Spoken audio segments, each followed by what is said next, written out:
Hi, welcome to 7 Facts, the channel where you'll get to discover little known facts about every single country on this planet. Today we continue with the new series in which we'll cover all the British territories. In today's episode, we'll start covering the Crown dependencies. I'll explain what those are in a bit. The first dependency we'll talk about is the Isle of Man. Before we get into it though, I'd like to ask you to subscribe to my channel. In return, you'll get to explore the hundreds of videos that are already up, plus 2 brand new videos every Wednesday and Saturday. The Isle of Man is not a part of the United Kingdom, nor is it a British overseas territory. So why am I talking about it here? Because the Isle of Man is a Crown dependency. But what does that mean? It means that, although it's a self-governing country, it is a possession of the British monarchy. Furthermore, a Crown dependency is internationally considered to be a territory for which the United Kingdom is responsible. But even though this small island nation with a population of just 83,000 people is self-governing, they've done quite alright. Currently, they are ranked as the 5th richest nation on the planet by GDP per capita. By any measure, that's quite the accomplishment. In its history, the Isle of Man came under the possession of several major powers in the region. Vikings came in the area and ruled it for some time, even establishing a kingdom of the Isles. Because of this, at one point during the 9th century, they came under the rule of Norway, but by the 13th century, the island was ceded to Scotland. After this, it switched back and forth between Scotland and England, which was probably quite confusing. This situation lasted until 1399, when the lords of the time finally decided in battle that the Isle of Man belonged to the English crown. So why isn't the Isle of Man a part of the United Kingdom? Well, it never was. Throughout the centuries and to this day, they retain their status as a self-governing possession of the crown.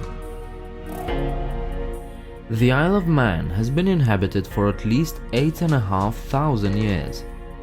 It was around the 5th century that the Gaelic nation of today started to emerge with its own version of the Gaelic language, the Manx, which is still used to this day, although only a small minority of the population is still fluent in the language. There's a larger minority that has some knowledge of it, and Manx is considered an important part of the island's culture and heritage. Although the last surviving native speaker of the language, Ned Madrell, died in 1974, the language has never actually fallen completely out of use. Manx has been the subject of language revival efforts, and in recent years, Manx has become more visible on the island with increased signage, radio broadcasts, and a bilingual primary school. Still, if you plan on visiting the island, the English language should be more than enough to get you around. Have you ever heard of the Manx Cat? These guys are the tailless ones. They come from the Isle of Man, in case you didn't figure that out already.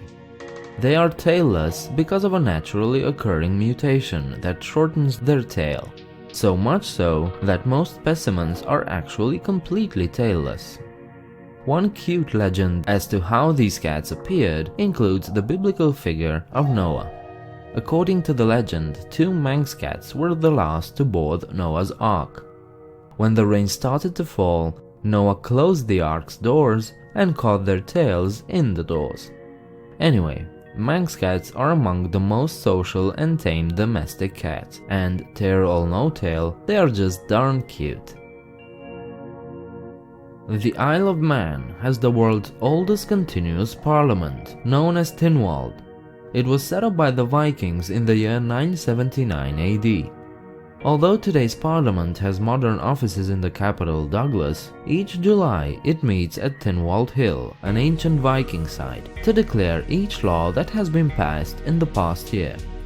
Any Manx citizen can also make a petition, which, providing it meets certain criteria, will then have to be considered. I do need to say that their claim as the oldest parliament is a bit shaky. There is no evidence indicating that such an assembly was held in 979 or that any such event resembled the modern-day court. In fact, the first record of the place name occurs in the 13th century Chronicle of Mann, and the first description of the role and composition of an assembly held on site occurs in the early 15th century. But even so, that makes it pretty old.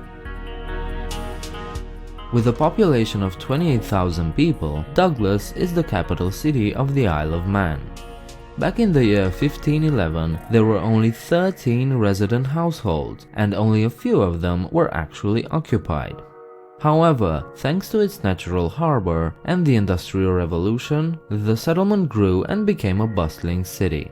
So much so that in the 1860s, it became the island's main hub, stealing the title of capital from the ancient city of Castletown. A fun fact to mention is that the three brothers of the Bee Gees were all born here. Do you like Halloween? Well, on October 31st on the Isle of Man you'll have to celebrate Hoptane. This Celtic festival actually predates Halloween and is thought to be the oldest unbroken tradition on the island. Hoptane is the beginning of the Celtic New Year, marking the end of summer and the beginning of winter. It's an ancient celebration that is meant to mark the end of the harvest season and prepare for the long winter. Since both Hoptane and Halloween are Celtic in origin and are in fact related, they are quite similar. But instead of carving pumpkins, Manx people use turnips to carve and use as lanterns.